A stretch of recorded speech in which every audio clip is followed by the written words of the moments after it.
Nas minhas últimas férias, eu tive que lidar com alguém que era muito tagarela e não era eu mesma. Eu e Bruno tiramos férias em agosto e a gente foi pro Maranhão pra conhecer os Lençóis Maranhenses, que é um lugar muito lindo que a gente tinha o sonho de conhecer. É uma área muito grande de deserto, são dunas de areia intermináveis, na verdade do tamanho da cidade de São Paulo, que é impressionante. O que diferencia essas dunas de algum outro deserto é que elas têm lagoas sazonais entre uma duna e outra, lagoas de água doce e limpa que vem da chuva. Curiosamente, fica chovendo, então eles chamam de lagoas, mas são grandes poças muito bonitas no meio do deserto. E a areia é limpinha e fina, e é tudo bonito, e a temperatura tá o tempo inteiro agradável, é impressionante. Na verdade, a gente foi na melhor época do ano pra ir, que é mais ou menos entre junho e setembro, que é quando as lagoas estão com bastante água. E aí dá pra você entrar, tomar banho na lagoa, passear lá. É muito bom. Pra ir pra lá, a gente ficou hospedado numa cidade que fica umas 4 horas, eu acho, de São Luís, que se chama Barreirinhas, que é a cidade de onde saem todos os passeios pra ir pros Lençóis Maranhenses. Como é um parque nacional, os passeios são sempre os oficiais do parque, com o carro do parque, com o guia do parque. A pousada que a gente ficou era muito boa, por um motivo especial, que é o Sr. Teobaldo. O Sr. Teobaldo acompanha a gente no café da manhã, o Sr. Teobaldo dividiu refeições com a gente, ele foi muito brother da gente, e o Sr. Teobaldo era um papagaio.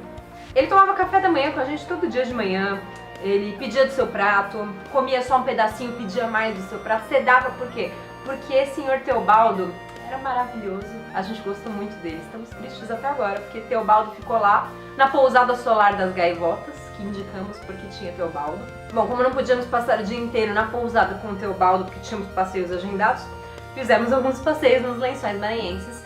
O melhor deles foi um que era o dia inteiro, e que você ia até Atins, que é um vilarejo de pescadores, tipo, no mar mesmo. Então você passa de carro por dentro do enorme deserto e vai fazendo algumas paradas em umas lagoas, para num restaurante no meio do nada, literalmente, porque estamos no deserto, para comer uns camarões, sei lá, e aí você segue viagem até esse vilarejo de Atins. E é muito legal fazer todo esse percurso no meio do deserto, você não está acostumado a passar no deserto no seu dia a dia. É muito legal ver o vilarejo também e ver como as pessoas vivem, tipo, em vez de ter rua de terra, eles têm rua de areia. E o mesmo transporte que a gente estava usando, que era uma jardineira, para passear no meio do deserto, as pessoas lá usam, tipo, pra mandar as crianças pra escola. Passa um cara numa jardineirinha daquela, pega todas as crianças e leva pra escola. É muito gostoso quando você viaja ter esse tipo de experiência, de ver a forma como as pessoas vivem. Mesmo se não for num lugar tão distante assim, eu só fui até outro estado. A gente estava num grupo nesse passeio de 7 pessoas, né? Não nos conhecíamos, né? Eu tava com o Bruno, e tinha mais 2 casais e uma moça sozinha. E tinha um cara no grupo que era muito simpático, conversava com todo mundo, a gente acabou se entrosando, conversando um pouquinho ao longo dos passeios, conversando enquanto estava no carro, sacudindo nas dunas de um lugar para o outro. Formamos ali um relacionamento passageiro de pessoas que estavam num grupo de passeio.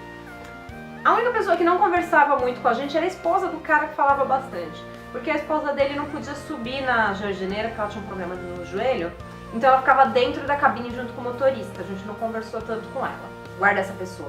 A gente passou o dia inteiro, né, fazendo passeios, pensando que lugar lindo, Teobaldo ia gostar daqui, né, ia. Todos tocados pensando no Teobaldo. Mas o que a gente não sabia é que aquele lugar lindo ia nos trazer um momento de agonia. Fizemos o último passeio e o guia deixou a gente numa lagoa pra passear e ia levar a gente depois pra ver o pôr do sol numa duna. Esses carros desses guias sempre andam de 2 em 2, sempre tem um outro carro com uma outra turma por perto, por motivos de se quebrar um carro no deserto, é melhor que você tenha outra pessoa pra você poder avisar, pedir ajuda, etc.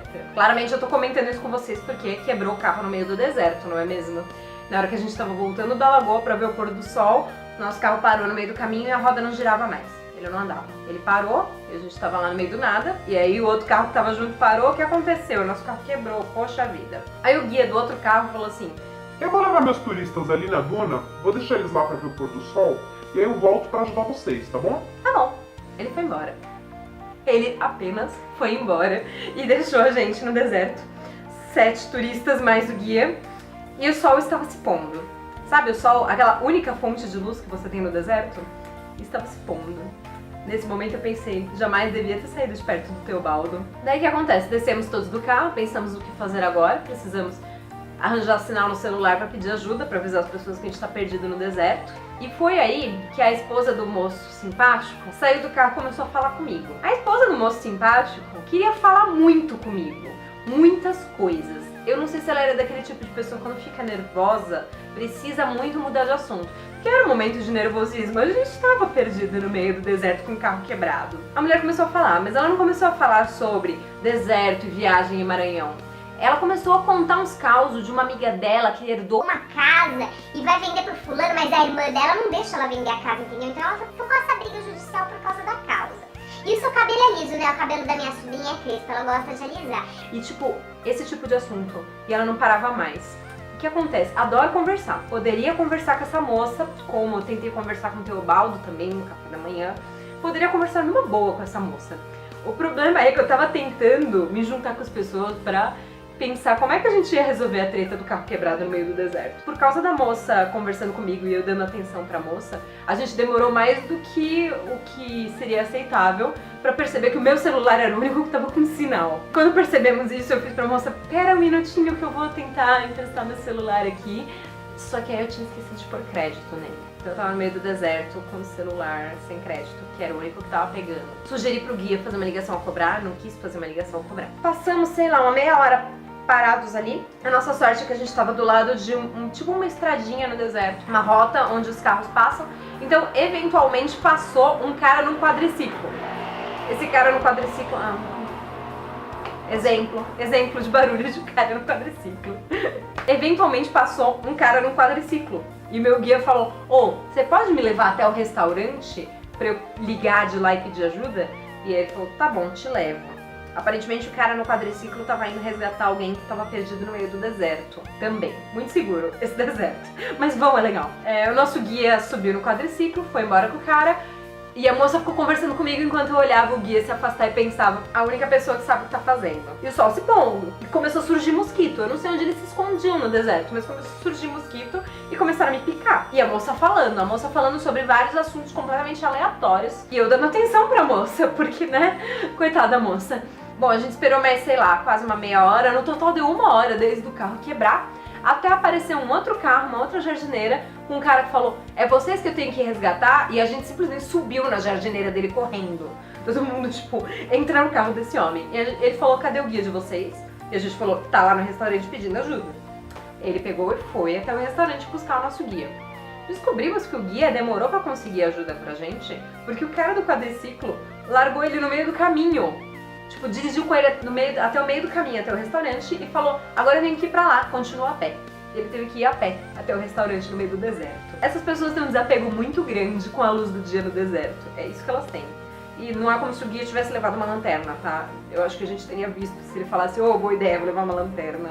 Então ele foi no escuro até o restaurante, buscamos ele e voltamos em paz de noite, que não era horário pra circular por ali, o que foi uma experiência louca. A gente voltou de noite pra Pousada e foi interessante porque a gente pôde ver um caminho que é muito sombrio, que é o caminho entre o deserto e a cidade. Tem um pedaço que é uma mata, sei lá, parece uma caatinga, e tem umas ruazinhas, sei lá, de areia no meio das árvores retorcidas assim. As ruazinhas são tão retorcidas quanto as árvores.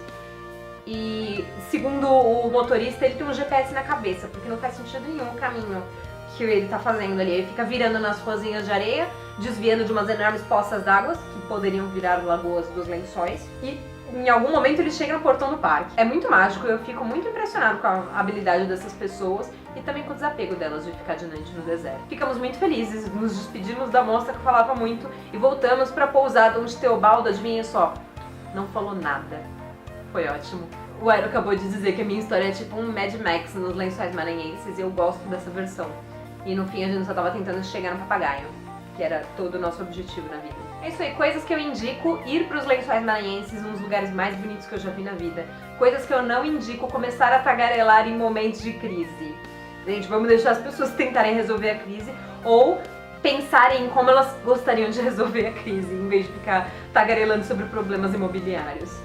Mas, né, coitada da moça. Se você gostou desse vídeo, não esquece de dar uma curtida aqui embaixo e se inscreve no canal, que toda terça-feira eu falo mais coisas pra vocês. Até mais!